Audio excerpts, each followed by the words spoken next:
Welcome in. We are really thrilled to have you joining us today for this custom-tailored deep dive into the source material. Yeah, glad to be here. We have a really fascinating stack of notes to go through today. We really do. It's a stack of notes, excerpts, and research, and it's all centering around this profound paradigm shift, specifically how we view what is traditionally called the Great Commission. Right. And our primary guide for this exploration is a book called The Mission We All Share by Chris R. Velazquez. And I should add, we aren't just looking at the core text today. No, we're digging into the whole ecosystem of the book, the specialized discussion questions, the reflective exercises, and some highly practical action plans. Which is genuinely transformative stuff. I mean, Yeah. we're taking a look at a subject that for a lot of people carries just a massive amount of historical and, frankly, emotional baggage. Oh, absolutely. Baggage is the right word. So setting the right foundation here early on is absolutely critical. What we are examining today isn't just about abstract theology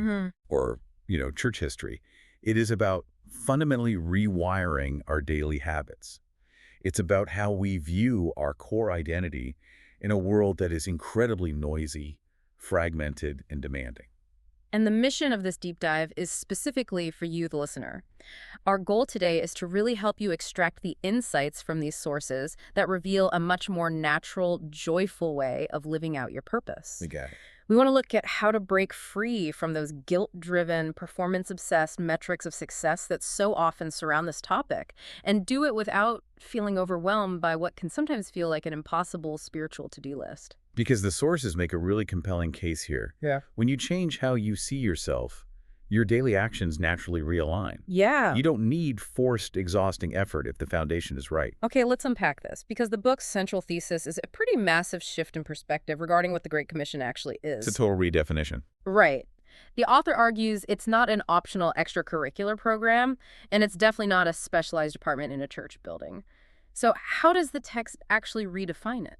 Well, Velazquez argues that the mission is the very identity of the believer. It's not something the church does. The mission is what the church is. What it is, not what it does. That's a big distinction. It is. And to understand the why behind this, the text takes us on this journey from Genesis all the way to Revelation, demonstrating a consistent biblical pattern. And that pattern is authority and identity. Right, always. Authority and identity always precede assignment. Grace always comes before responsibility. That feels like a total reversal of how a lot of us operate, just in our careers, where you have to do the work to earn the title. No, it's complete reversal. I mean, think about the biblical narrative. In Genesis, humanity is created in God's image and then commissioned to steward the earth. God calls Abraham, declares a blessing over him first. Right, before anything else. Right, and then commands him to be a blessing to others.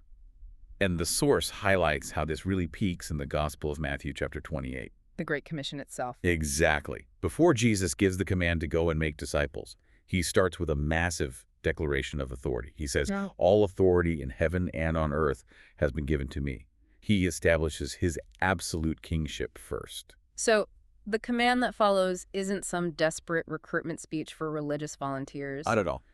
It's the natural extension of who he is, and consequently who his followers have become because of their connection to him. That is the pivotal shift right there. The assignment flows from the identity, not the other way around. And the book keeps bringing up this idea of producing fruit as part of that assignment. But honestly, for anyone who grew up in this culture, we all know that familiar knot of anxiety. Oh, yes. When we're told we need to do more outreach or produce spiritual fruit, it just sounds like more exhausting work. Does the author address that tension? He does. And he uses this fantastic image from the Gospel of John, chapter 15, to dismantle that exact anxiety. Think about an apple tree. Okay. A branch on an apple tree doesn't wake up in the morning, clench its metaphorical fists, and strain and stress to manufacture an apple. Right, that would be ridiculous. It would be exhausting and biologically impossible. Instead, the branch simply abides. It stays connected to the vine.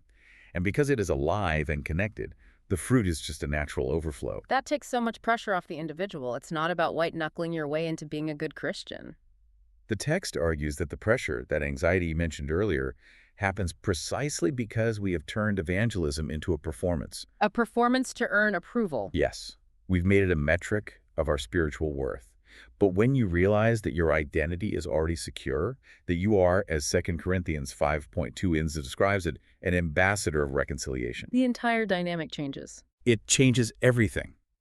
You are already adopted, reconciled, and equipped. So the witness you bear isn't an artificial religious performance.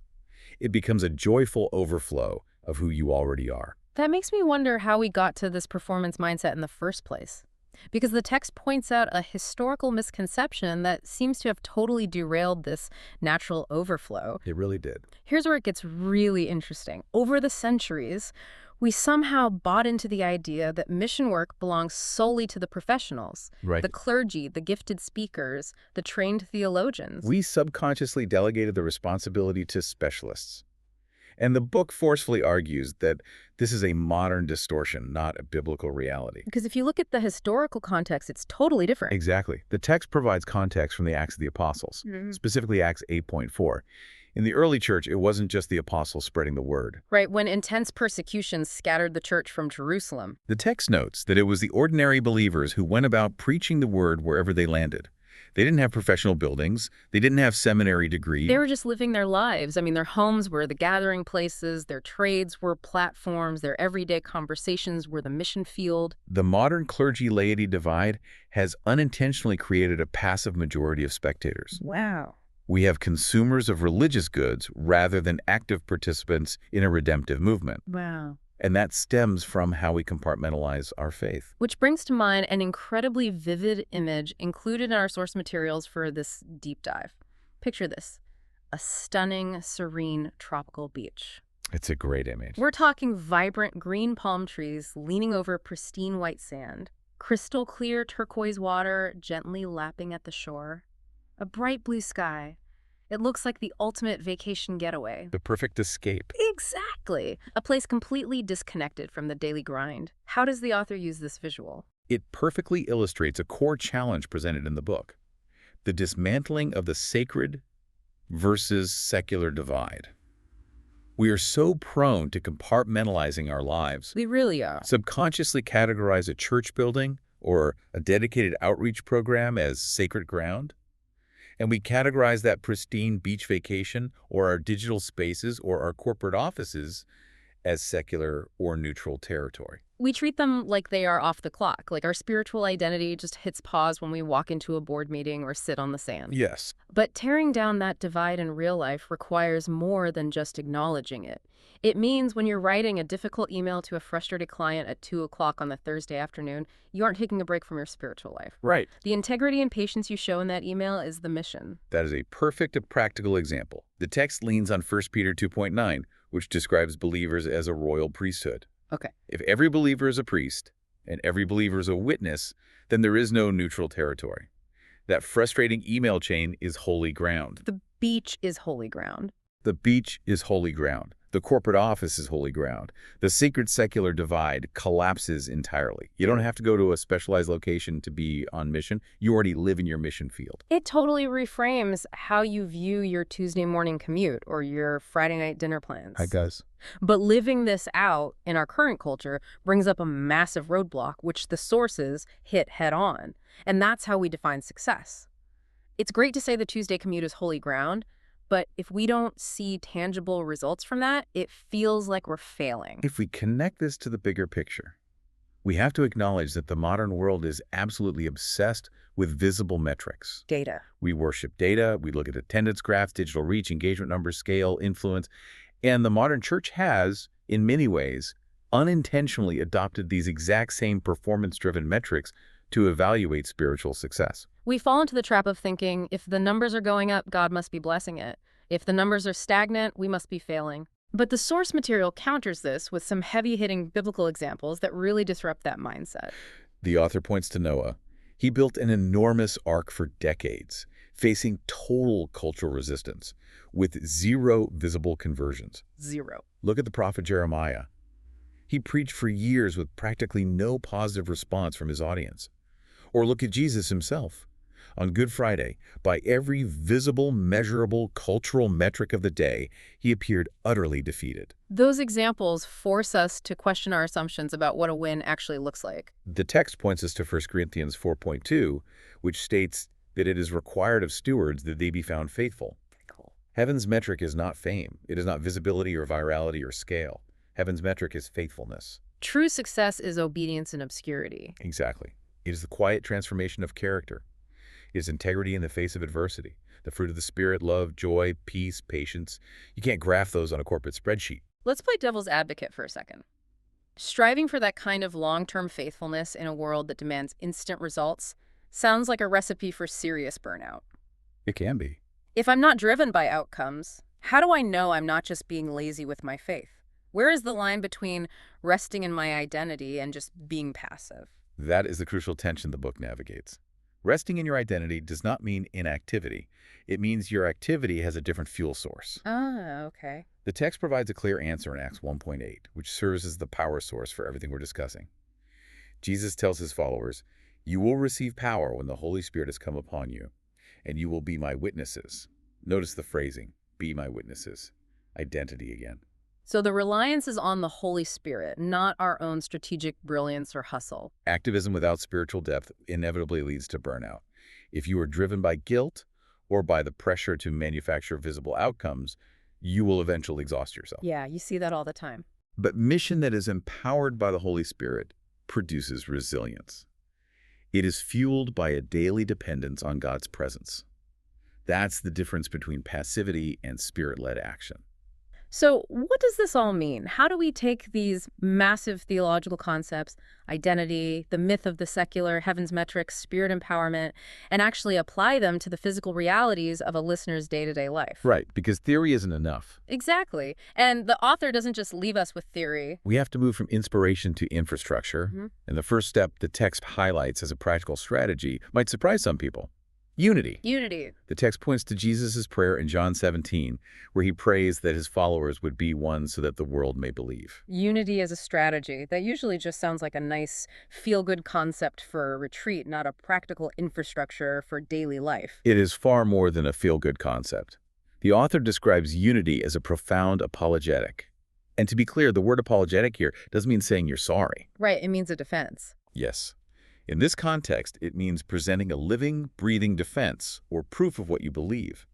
In a saturated, incredibly noisy world that is highly suspicious of institutions, fragmentation, and rivalry, completely ruin the credibility of the message. So it makes sense. If the church is competing with itself, the world tunes out.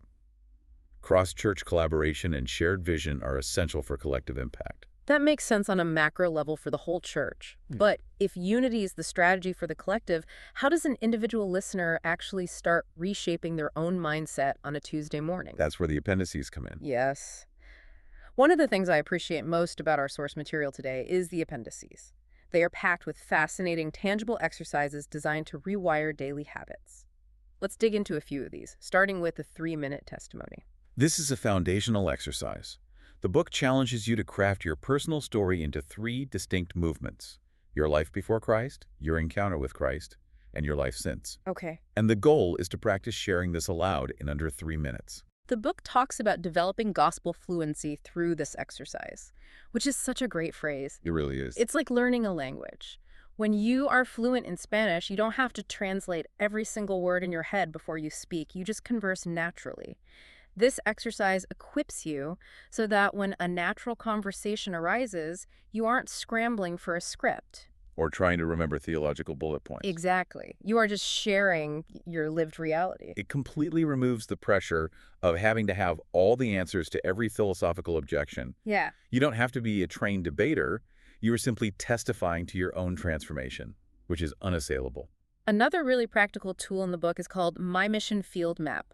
This is a literal exercise where you map out your physical and digital environments. You sit down and draw out your home, your workplace, your neighborhood, your gym, your social media platforms. Getting it all on paper. Yeah.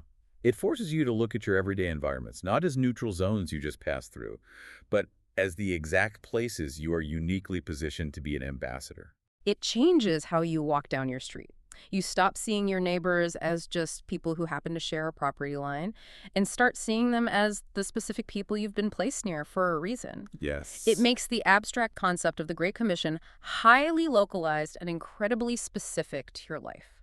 Which leads right into the next exercise, designed for leaders, or, honestly, anyone feeling overwhelmed by all these interactions.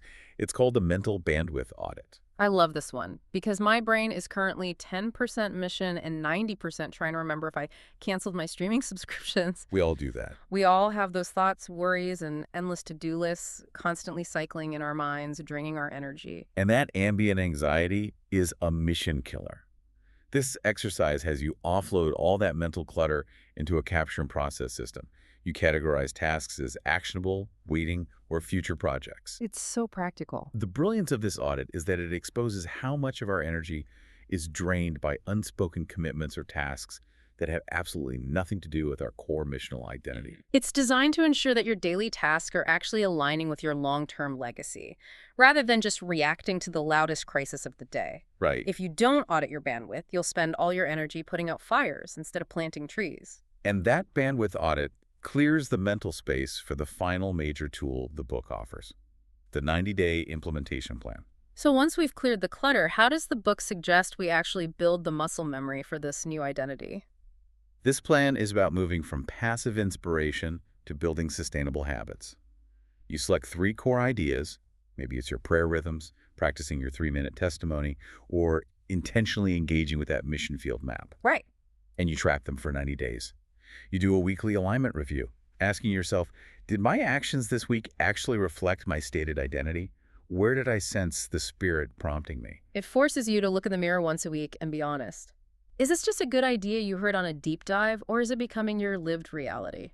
Because transformation doesn't happen just because we acquire new information. No, it doesn't. Transformation occurs when our identity genuinely reshapes our practice over time. That consistency over 90 days is what takes these concepts from theory to second nature. We have covered some serious ground today. Let's do a quick recap of the major aha moments we pulled from the sources. First and foremost, mission is your identity. Identity. It's not an activity you add to an already busy schedule. It is the natural overflow of who you are. Second, the sacred versus secular divide is a total myth. Whether you are writing a difficult corporate email or sitting on a tropical beach, you are on holy ground. Absolutely. Third, we have to completely redefine success. Heaven measures long-term faithfulness, not fame, viral reach, or immediate visible results. And finally, unity isn't just about being polite. It is a living apologetic, the ultimate strategy that validates the message to a watching world. Those are the foundational shifts. And as you process all of this, the most encouraging takeaway from the source material is that you do not need to wait for perfect conditions to start living this out. So You don't need to wait for unanimous agreement from your community, or for a new pastoral program to launch in your local church. You are already equipped. You are already an ambassador. You can start today, exactly where you are, with the people who are already in your life. you already have everything you need. This raises an important question, one that I want to leave you to mull over. We look back at the early church in the book of Acts, and we see a group of people who turned the Roman world upside down. They really did. They did this without professional church buildings. They did it without social media platforms. They had no measurable growth graphs, no corporate budgets, and no highly polished outreach programs. None of it. They did it simply through the everyday, ordinary presence of scattered believers living out their identity in their daily trains and conversations. So what would happen if today's believers completely abandoned the modern, metric-obsessed pursuit of scale? What if the next great historical movement doesn't look like a movement at all, but is simply millions of quiet, faithful, localized friendships that the history books never even notice? Wow. Millions of quiet, faithful friendships. That is a powerful and remarkably liberating image to walk away with. Thank you so much for joining us on this deep dive into the source material. We hope this exploration has given you a fresh perspective, relieved some of the performance pressure, and inspired you to see your everyday routine through a totally new lens. Keep learning, stay curious, and we will catch you next time.